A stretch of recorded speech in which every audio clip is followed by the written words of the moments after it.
कहते हैं समय है तो समय भगवान में लगाओ। भगवान के लिए समय नहीं होता, भगवान के लिए समय निकालना पड़ता है। रुद्राक्ष धारण करो।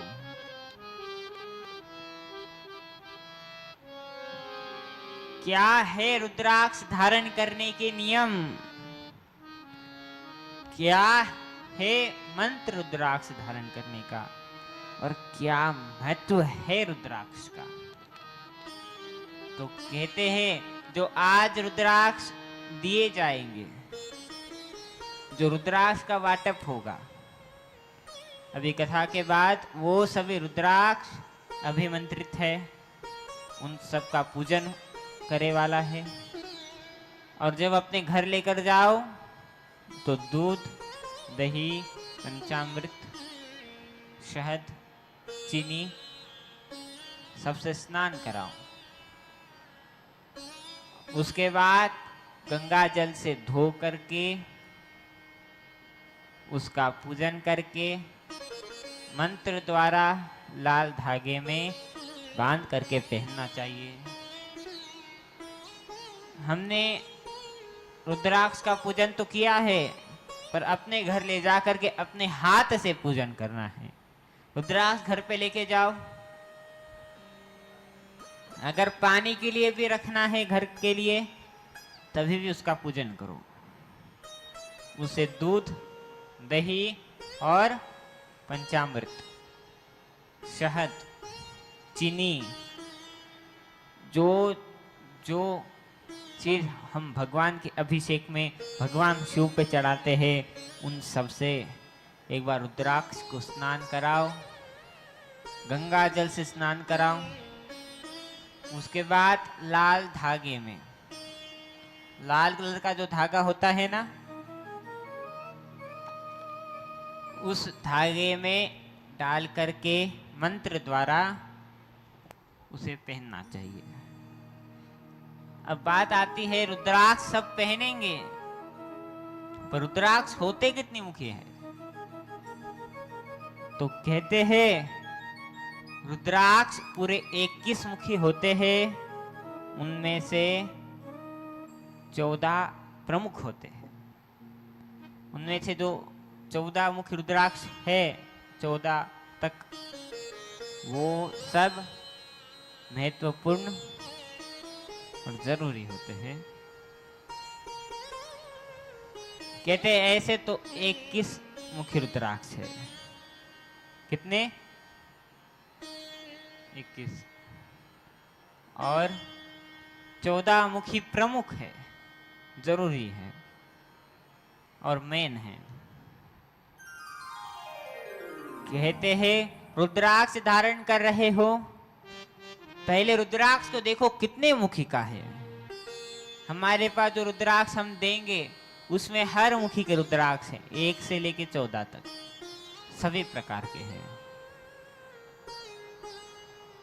पहले उसे घर ले जाकर देखो, गिनो कितने मुखी हैं। उसके बाद उसी मंत्र द्वारा उसका पूजन करो और फिर गले में पहनो। कहते हैं जो 14 मुखी रुद्राक्ष है, उनमें से ही सर्वश्रेष्ठ और सब में ज्यादा शक्तिशाली रुद्राक्ष है एक मुखी रुद्राक्ष, क्योंकि उसमें स्वयं भगवान शिव की शक्तियां वास करती है, माँ पार्वती स्वयं उसमें वास करती है। और जो एक मुखी रुद्राक्ष को धारण करता है, वो व्यक्ति चाहे कितना भी बीमार हो, उसकी बीमारी नष्ट हो जाती है। और अगर किसी का मन भगवान में नहीं लग रहा हो, वो एक मुखी का रुद्राक्ष धारण करता है तो उसका मन भगवान में लगने लग जाता है, भगवान शिव की कृपा उस पर होने लग जाती है। और क्या है मंत्र पहले मुखी रुद्राक्ष का? कहते हैं ओम ह्रीं नमः। अभी हम बोल देंगे, जब तक हम बताएंगे 14 मुखी रुद्राक्ष के मंत्र, तब तक एक मुखी का सब भूल जाएंगे ना। इसलिए बाद में घर जाने के बाद जब पूजन कर रहे हो तो हमारे YouTube चैनल से आज की वीडियो खोल करके उसे देख सकते हैं और मंत्र को लिख करके उसी मंत्र द्वारा धारण कर सकते हैं। क्योंकि आजकल के लोग कैसे होते हैं, तो कहते हैं एक कान से सुनते हैं, दूसरे कान से निकाल देते हैं। दोनों कान खोल के रखते हैं, एक सुनने के लिए, एक निकालने के लिए।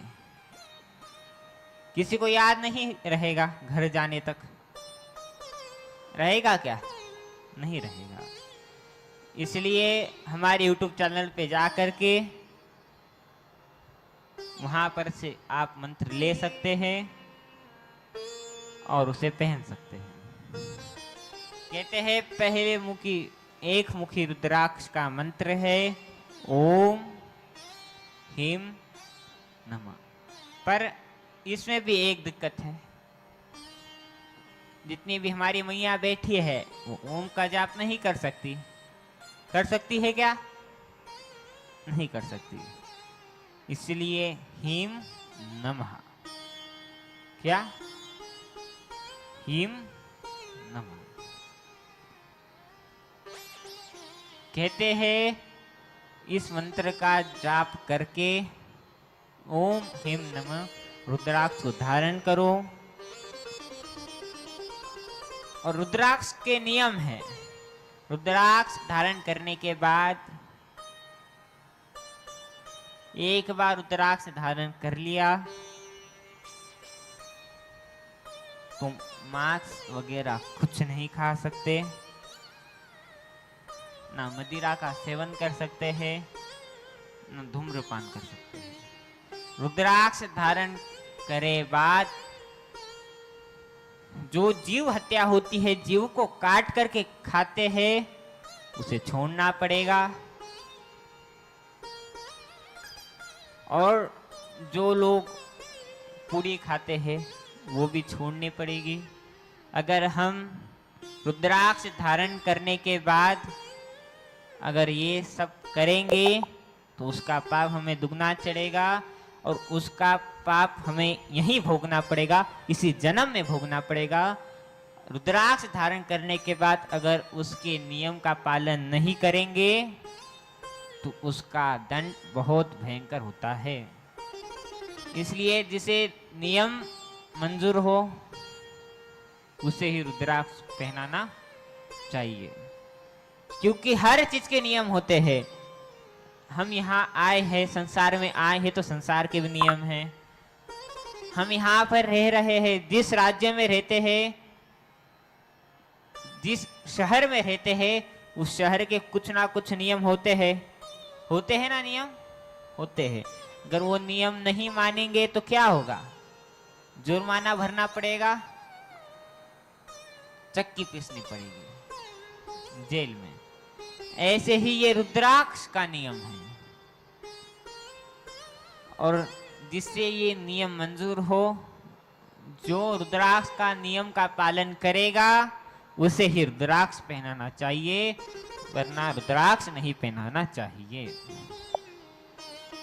और एक बार अगर किसी के गले में रुद्राक्ष चला गया तो वो रुद्राक्ष बाद में फिर कभी उतारा नहीं जाता, जब तो वो खुद अपने हाथ से गिर न जाए। अब कहते हैं रुद्राक्ष को कब उतारना चाहिए? तो कहते हैं अगर किसी की मृत्यु हो जाए, अगर किसी व्यक्ति की मृत्यु हो जाए तो हम उसे जलाने शमशान घाट जा रहे हैं, अंतिम संस्कार करने जा रहे हैं, तो रुद्राक्ष उतार करके भगवान के पास रख देना चाहिए।